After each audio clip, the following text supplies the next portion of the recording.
In this video, I'll tell you about a clever piece of software that is way faster and easier to use than, say, PremierePro. With AI that's super easy to access, that will make your editing take a lot less effort.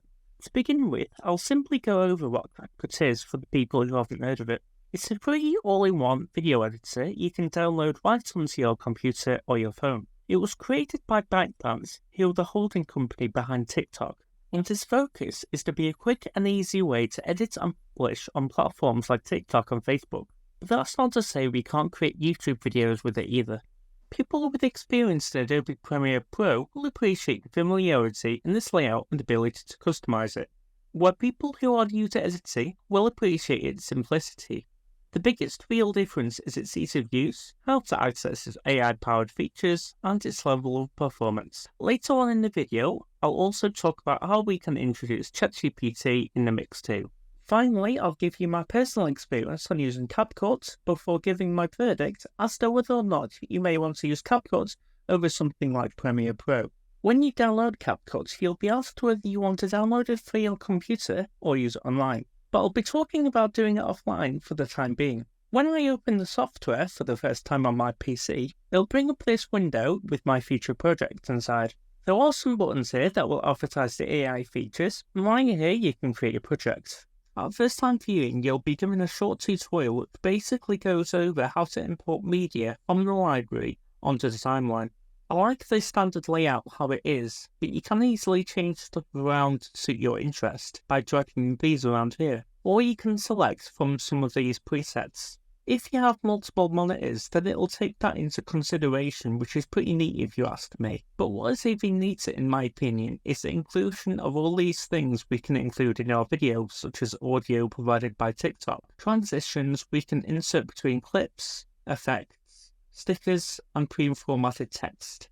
Ever wanted to have your very own subscription notification that plays in your video? It's not that hard, it's right here to drag and drop. If you have a bunch of clips you want to apply multiple effects to in one go, then you can do that too within the adjustment layer right here. The timeline isn't too different from what you might have already worked with in the past. We can trim clips, lengthen or shorten them, and we can animate any effects we apply to our clips with keyframes, which are easily applied with pre-made curvatures right here. Or of course, you can create your own to change the speed in which your effects take form. Okay, now we can start to talk about some of the AI features. First of which I want to cover is the automatic transcription. So you've seen those videos where there'll be a single line or word that pops up at the bottom whenever someone speaks. Well, you don't have to manually type all those lines. Instead, we can just hit this and watch as the magic happens. As a free user, you'll automatically have each subtitle generated for you, and all of them will be ready on a single line, ready to easily customize and animate to your liking.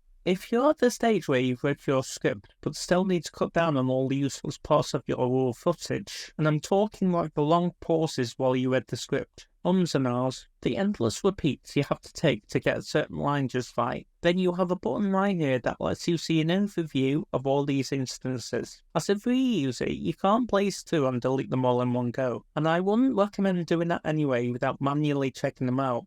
But it can really help to have it in list form, especially with the exact timestamps. I still recommend creating the initial SRT file in YouTube Studio.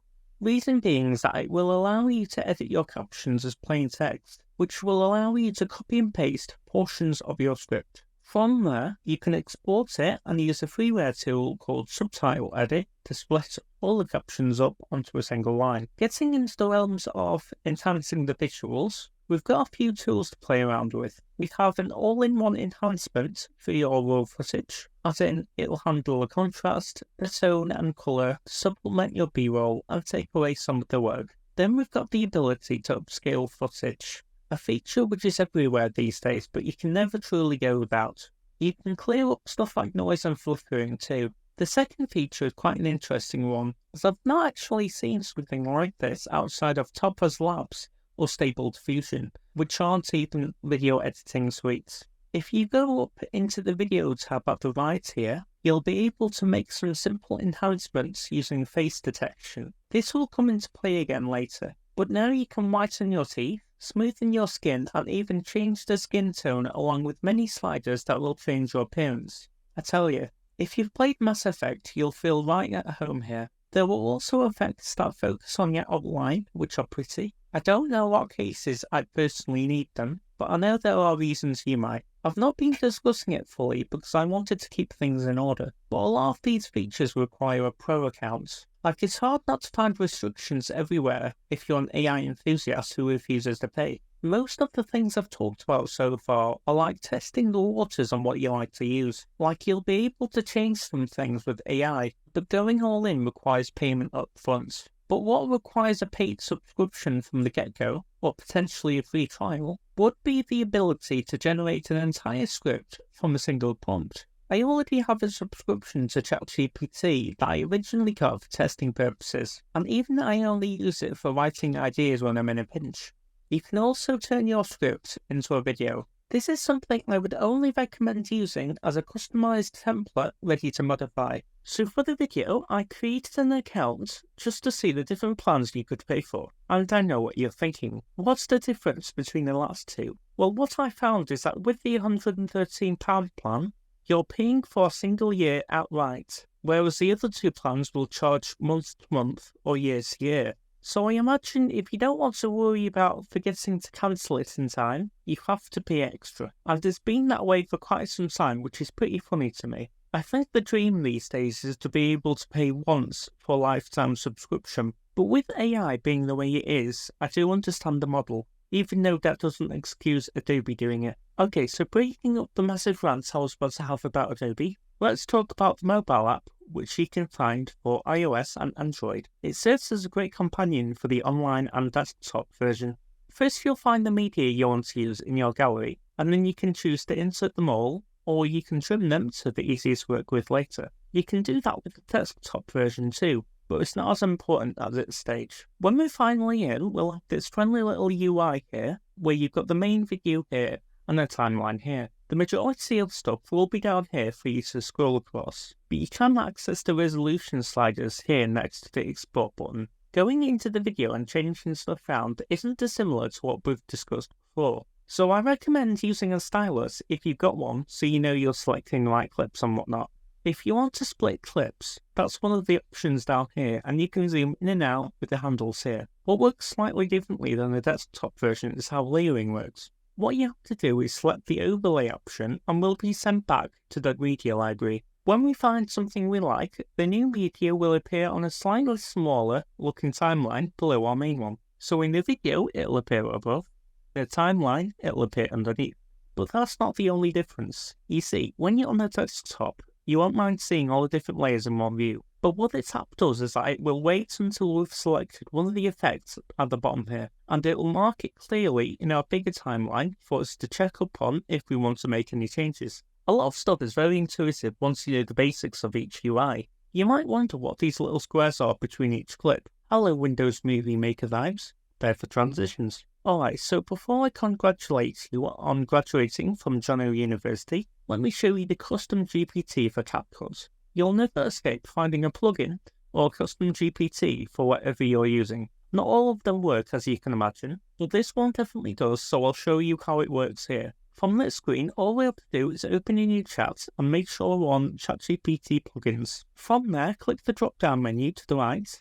If we don't already have the plugin installed, we can click Plugin Store. From there, we'll get this database of things. We'll go to search and type in CapCut. We'll then install the only one there and wait until it's finished. Let's back out of here and take a look. Let's try generating the life and death of a koala. Because I haven't spoken about them in a little while, it's going to slowly generate that, and we'll just wait patiently for it to finish and give us a link to the finished video. If your browser doesn't let you click the link for some reason, you can ask it to give you the URL to copy and paste.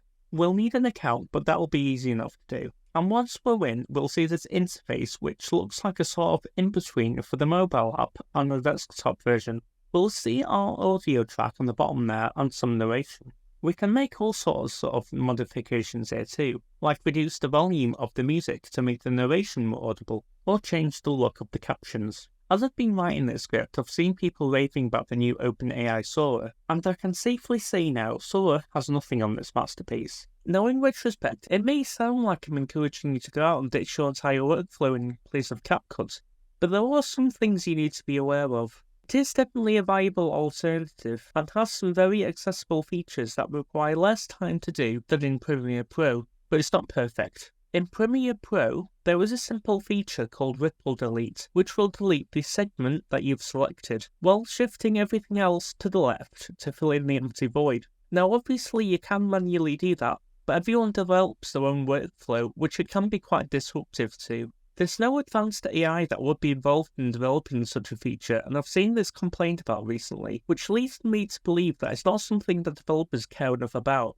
In Premiere Pro, when you use Ripple Delete, the cursor will move you to the first frame of the next segment. In CapCut, the cursor won't change its position at all. When I am cutting down on raw footage, I like to see how much raw footage is left, and if you don't have an in or an out marker on your timeline, then you'll be able to see it in the preview panel. In CapCut, there's no option to have that there.